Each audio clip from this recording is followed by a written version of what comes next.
పొద్దుటూరు పట్టణ ప్రజలకు మీ కౌన్సిలర్ బసు మురళి అలియాస్ వంగనూరు మురళీధర్ రెడ్డి చెప్పడం ఏమనగా, నిన్నటి దినం రాచమ్మల్లో శివప్రసాద్ రెడ్డి విలేకరులు అడిగిన దానికి సమాధానంగా బసు మురళిని సస్పెండ్ చేసినాం అని చెప్పినాడు. దానికి ఈరోజు నా సమాధానం ఏమంటే, సస్పెండ్ చేసినారు అని అంటే నాకేమన్నా షోకాజ్ నోటీస్ ఇచ్చినారా?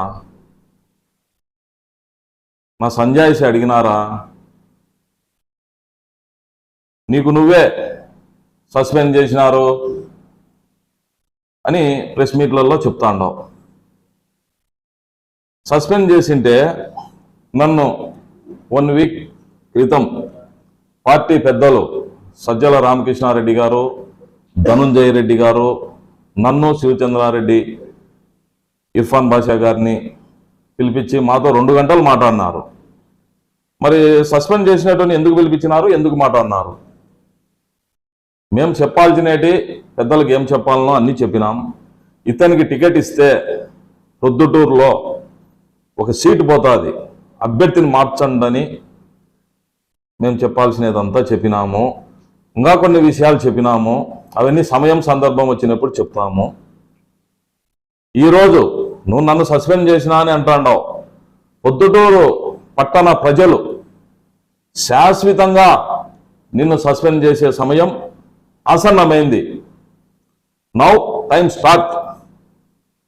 నీ శాశ్వతంగా నువ్వు ఇంట్లో కూర్చుండేదానికి. ఇంకపోతే నువ్వు చేసినేటి చెప్పుకుంటా పోతే నీ గురించి రోజు కథ చెప్పచ్చు, రోజు కథ నీ గురించి. నువ్వు గతంలో తెలుగుదేశం గవర్నమెంట్లో నువ్వు ఎమ్మెల్యేగా ఉన్నావు, నేను మున్సిపల్ ఫ్లోర్ లీడర్గా ఉన్నా. ఏ రోజైనా పార్టీ కార్యకర్తల పరిస్థితి కానీ పార్టీ నాయకుల పరిస్థితి కానీ నువ్వు చూసుకున్నావా? నువ్వు ఈ బసు మురళి పోయినాడు స్టేషన్ల కాడికి, ఇంకొక సాటికి సస్పెండ్ చేసినారు నన్ను మున్సిపాలిటీలో, పోలీస్ కేసులు పెట్టినారు. అయినా నేనేం భయపడలే. పార్టీ కోసం కాంప్రమైజ్ కాకోకుండా వర్క్ చేసిన. నాకుండే వైఎస్ జగన్మోహన్ రెడ్డి గారి మీద కానీ అవినాష్ రెడ్డి సార్ మీద కానీ ఉండే అభిమానంతో, అంకిత భావముతో, ఎలాంటి ప్రలోభాలకు లోను కాకోకుండా పార్టీకి పనిచేసిన. ఆ రోజు నువ్వు ఇంట్లో, ఈరోజు పవర్ వస్తానే మాలాంటి వాళ్ళను ఏం చేసినావో పొద్దుటూరు పట్టణ ప్రజలందరికీ తెలుసు. ఎందుకు మాలాంటి వాళ్ళని అంటామంటే, నీ దగ్గర చెంచాగిరి చేయాలి. ఆ చెంచాగిరి మేము చేయలేము. నేను కానీ శివచంద్రారెడ్డి కానీ ఇంకొకరు కానీ అందరు ఉన్నారు. ఈరోజు ఉండేటోళ్ళం ఉండాం. కొందరు వాళ్ళ పరిస్థితులు బాగలేక, నువ్వు పెట్టే టార్చర్ తట్టుకోలేక పోలీసులతో కానీ ఇంకొకరితో కానీ రకరకాల కారణాల వలన నీ ఎమ్మడున్నారు. రేపు అందరూ ఒకరొకరొకరు పార్టీ మారేటోళ్ళే. ఎవరు నీ ఎమ్మడి ఉండరు, ఎవరు ప్రేమతో లేరు, ఎవరు అభిమానంలో లేరు నీ ఎమ్మడి. టీబంకులు కాడ పోయి విచారించు, పొద్దున నీ గురించి ఏం చెప్తారో.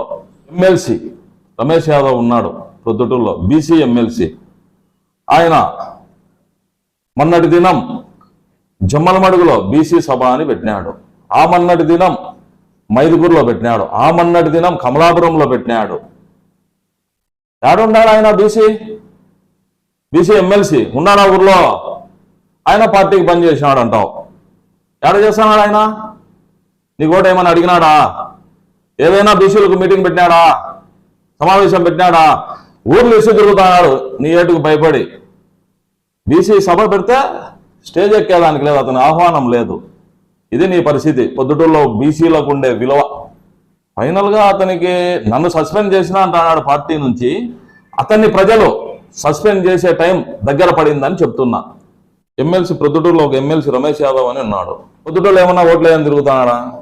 ఆయన ఎక్కడెక్కడో ఊర్లు ఇసి తిరుగుతున్నాడు. పొద్దుటూరులో బీసీలకు సరైన ప్రాధాన్యత లేదు అని శివచంద్రారెడ్డి అధిష్టానం చెప్పింది అన్నాడు. అధిష్టానం పక్కన నేనున్నా. ఆ రోజు మేము చేయమని చెప్పినాం.